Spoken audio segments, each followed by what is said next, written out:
Primeiro, que no caso do litisconsórcio, o prazo é o somatório do prazo principal com a prorrogação, mas que é distribuído no polo, né, no litisconsórcio. Isso é muito importante, o pessoal sempre esquece e acaba sendo objeto de prova. E a segunda questão é essa, que a conversão dos memoriais escritos, às vezes você estagia, já advoga e tudo mais, e está acostumado a sempre ser memoriais escritos. E não lembra que o artigo fala nas causas de maior complexidade. Vamos achar. Alguém me empresta um código? Está lá no final da audiência.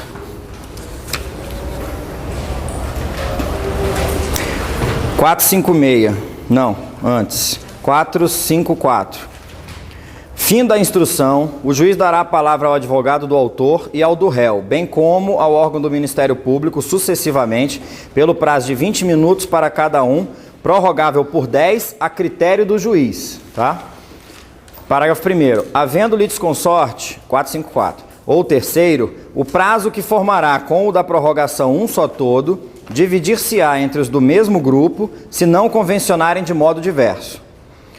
Parágrafo 2º, no caso previsto no artigo 56, que é a oposição, o oponente sustentará suas razões, em primeiro lugar, seguindo-se-lhes os opostos, cada qual pelo prazo de 20 minutos. Parágrafo 3º. Quando a causa apresentar questões complexas de fato ou de direito, o debate oral poderá ser substituído por memoriais, caso em que o juiz designará dia e hora para o seu oferecimento. Viram aí? Quando a causa apresentar questões complexas, tá? Obrigado. Não confundam esses memoriais, vocês que já fazem estágio aí, Tribunal Superior ou em escritório de advocacia, com aqueles memoriais que a gente apresenta nos tribunais. Vamos pensar aqui o seguinte, semestre passado, vocês estudaram atos processuais, não foi? Vocês se lembram do conceito de atos processuais? A gente falou no começo desse semestre de novo na revisão.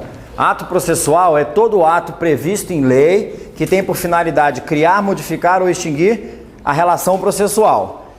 O previsto em lei está justamente mostrando o princípio da tipicidade do ato processual. Ou seja, só é ato processual aquele ato que está previsto em lei. Esses memoriais que substituem os debates orais estão previstos em lei? A gente acabou de ver, artigo 454, não é? Beleza. E qual é a finalidade desses memoriais? Eles servem como alegações finais do procedimento no primeiro grau de jurisdição. Um monte de ato sendo praticado, mas antes do juiz sentenciar, vamos dar a oportunidade de cada parte resumir aquela bagunça toda, tá? Alegações finais. Esses memoriais que a gente distribui no tribunal, vocês talvez não tenham ainda essa experiência, aqui em Brasília não sou mais advogado, mas os advogados de Brasília, eles são muito demandados pelos advogados dos outros estados, justamente para fazer esse tipo de trabalho. Então, às vezes assim, o mínimo do mínimo do mínimo que um advogado de Brasília pode avançar em termos de mercado é essa questão dos memoriais. Por quê? Sai mais barato para um advogado lá do Rio Grande do Sul, lá do Amazonas, lá do Nordeste, contratar um advogado aqui em Brasília para ir nos ministros do Supremo, nos ministros do STJ, distribuir esses memoriais, do que ele se deslocar, deixar o escritório dele lá, deixar de atender cliente, deixar de fazer audiência. Então é muito comum essa ponte. Depois de alguns que você faz, é comum que os escritórios fechem um contratozinho e você passa a ser a única pessoa que faz esse trabalho para aquele escritório. Tá? Então tem escritórios que eles se especializam nisso, em oferecer para vários escritórios no país uma estrutura em Brasília para poder fazer esse trabalho de memoriais. Qual é esse trabalho especificamente? Esses memoriais, alegações finais, eles acabam sendo mais densos, né, e mais extensos, porque você está tentando fazer um resumão do processo e demonstrando cada ponto importante. Nesses memoriais aqui que você vai julgar recurso, isso aqui você não pode passar de 4 páginas. E esse é um erro que o pessoal de fora aqui de Brasília comete muito. Chega lá para despachar com o ministro no STJ e deixa lá um memorial de 20 páginas. O memorial não é nem ato processual, esse memorial. O ministro não tem tempo nem para estar atendendo, para atender o cara ali, já está atendendo. Ele vai ler depois 20 páginas de memorial, que não é um ato processual, a assessoria dele vai passar aquilo para a assessoria já está estudando o processo. A gente sabe que esse memorial aqui, o que ele faz? Ele faz é chamar a atenção daqueles pontos mais importantes que estão no processo. O assessor vai falar o quê? Bom, eu já estou lendo o processo, deixa isso para lá. Vou ler aqui para ser imparcial. Tá? Então é muito difícil. Agora, você faz um memorial de 3 páginas, só com aqueles pontos mais importantes. Quando o ministro desce para o julgamento, o funcionário dele coloca aquele memorial na pasta do ministro. Começou o julgamento, ele não é o relator, tá? Você despachou com todos eles da turma. O relator começa a votar. O ministro está aqui esperando enquanto o relator lê o voto, ele está folheando o memorial. Pode reparar quando vocês assistirem sessão, eles sempre pegam os memoriais e ficam dando uma lida. De repente, ele para. Alguma coisa que estava nesse memorial não está batendo com o que o ministro, o relator, está falando. Aí tem julgamento de verdade. Na hora que vai colher o voto dele, ele já vai.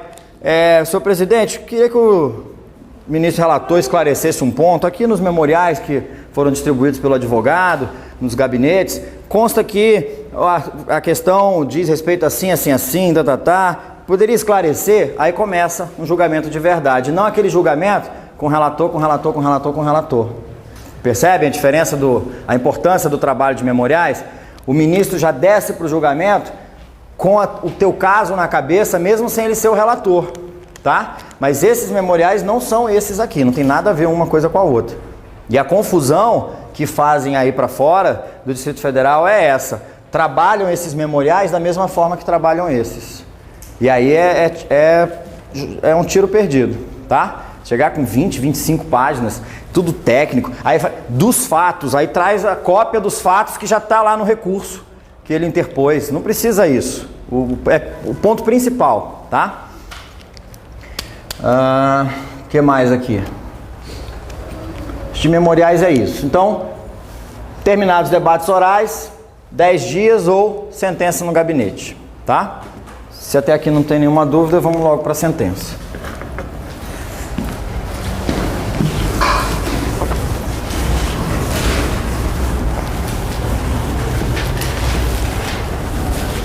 Isso é que nem sustentação oral.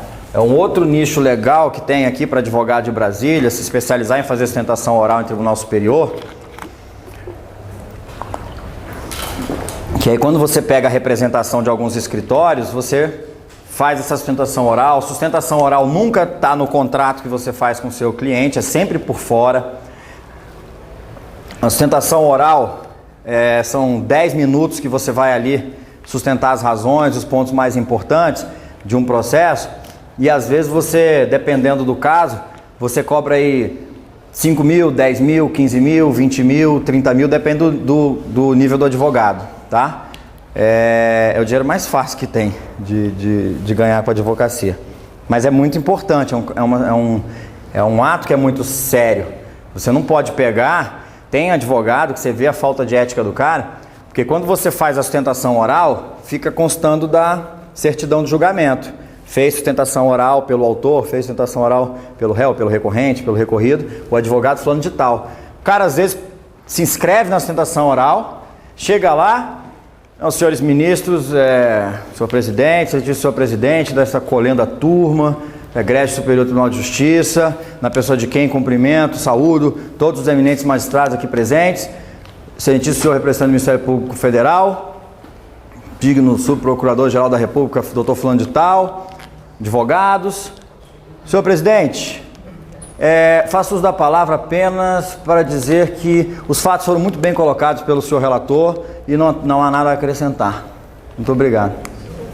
Aí ele senta, vai para a certidão de julgamento que ele fez na sustentação oral, ele manda para o advogado lá em Fortaleza, aí o cara, o cara fez a sustentação oral. Então, isso acontece também, tá?